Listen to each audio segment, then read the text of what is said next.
ভিডিওটির সম্পূর্ণ স্বত্বাধিকার কেবল itbari.com এবং অনলাইন স্কুল bd.blogspot.com। কোনরূপ এডিট, পরিবর্তন বা বিক্রি সম্পূর্ণভাবে নিষিদ্ধ এবং আইনত দণ্ডনীয় অপরাধ। ডিয়ার লার্নার্স, এরই মাঝে আমরা সফলভাবে অনলাইন স্কুল বিডি এবং itbari থেকে দেওয়া ওয়ান পেজ অপটিমাইজেশনের টিউটোরিয়ালগুলো শেষ করতে পেরেছি। তো আজকের এই টিউটোরিয়ালে আমরা অফ পেজ অপটিমাইজেশন শুরু করব।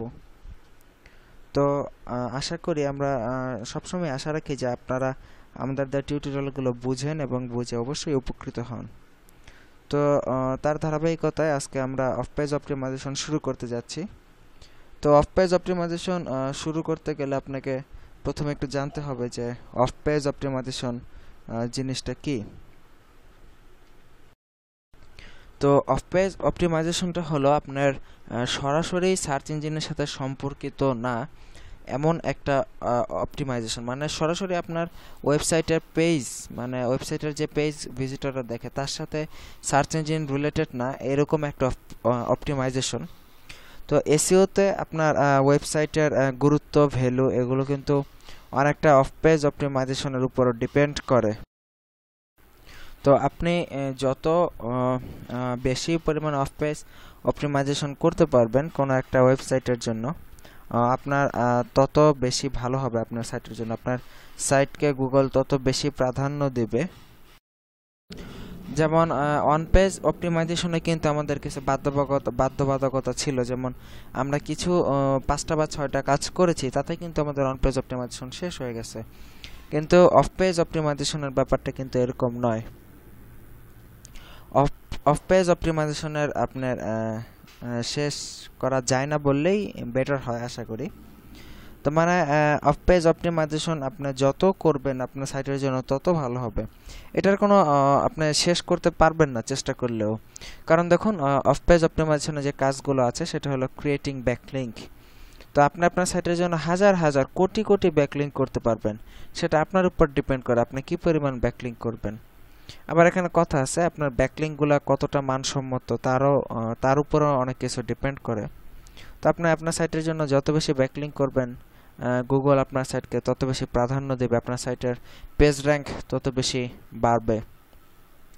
তো ব্যাকলিঙ্ক কি, এগুলো নিয়ে আমরা অবশ্যই পরবর্তী দিন ইনশাআল্লাহ আলোচনা করব। তো তখন আপনারা বুঝতে পারবেন যে হোয়াট ইজ ব্যাকলিঙ্ক। তো এরপর সোশ্যাল বুকমার্কিং করতে হবে আপনার ওয়েবসাইটের জন্য। এটা এক ধরনের বুকমার্কিং সিস্টেম, সাইটের ভিজিটর বাড়ানোর পদ্ধতি। তো এরপরে ডিরেক্টরি সাবমিশন আছে, এরপরে আপনার ফোরাম পোস্টিং আছে, ওয়েব 2.0 ক্রিয়েশনও সার্চ ইঞ্জিনে মোটামুটি বেশ ভালো ভূমিকা পালন করে। লিঙ্ক হুইল এটাও মোটামুটি তেমন একটা বেশি ভূমিকা ইফেক্টিভ না। তো অ্যাডভার্টাইজিং রিভিউ, আপনার ওয়েবসাইটের অ্যাডভার্টাইজ করা এবং ওয়েবসাইটের বিভিন্ন সাইটে আপনার সাইটের জন্য রিভিউ দেওয়া, সেটা কিন্তু একটা চমৎকার ভূমিকা পালন করে এসইওতে। এরপরে আরও যে ব্যাপারগুলো আছে এসইওতে, যেমন ইউটিউবের মাধ্যমে আপনার সাইটে ভিজিটর নিয়ে আসা, ফেসবুকে আপনার সাইটের অ্যাডভার্টাইজ করা, ফেসবুকে পেজ খোলা, ফেসবুকে আপনার সাইটের লিঙ্ক দেওয়া, এরপর টুইটারের মাধ্যমে আপনার সাইটের লিঙ্ক দিয়ে টুইট করা। তো এই কাজগুলো মূলত অফ পেজ অপটিমাইজেশনের মধ্যে পড়ে। এছাড়াও অফ পেজ অপটিমাইজেশনে আরও অনেক ধরনের কাজ পাওয়া যায়।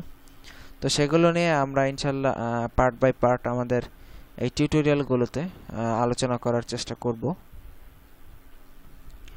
তো অফ পেজ অপটিমাইজেশন কিন্তু আমরা করব। তো অফ পেজ অপটিমাইজেশনে একটাই প্রবলেম, আপনার অনেক সময় লাগে, সময় নিয়ে খুঁজে খুঁজে বের করে করতে হয়। তো এখানে আপনি বিভিন্ন ফ্রিল্যান্সিং মার্কেটপ্লেস, odesk.com এবং freelancer.com এই ধরনের সাইটগুলোতে অন পেজ অপটিমাইজেশনের তুলনায় অফ পেজ অপটিমাইজেশনের কাজগুলো বেশি থাকে। তো যেহেতু অন পেজ অপটিমাইজেশন সীমাবদ্ধ, তো কাজে এর কাজগুলো কমই থাকে। ম্যাক্সিমাম টাইম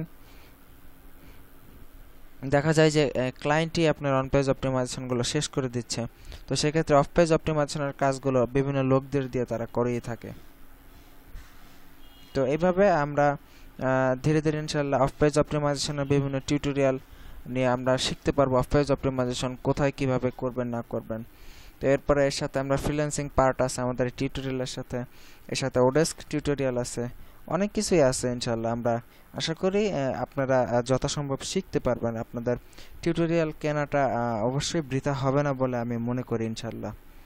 তো ভালো থাকবেন সবাই। আমাদের আগামী টিউটোরিয়ালগুলোর আমন্ত্রণ জানিয়ে আজকের মতো এখানে আমি আব্দুল কাদের বিদায় নিচ্ছি। আল্লাহ হাফেজ।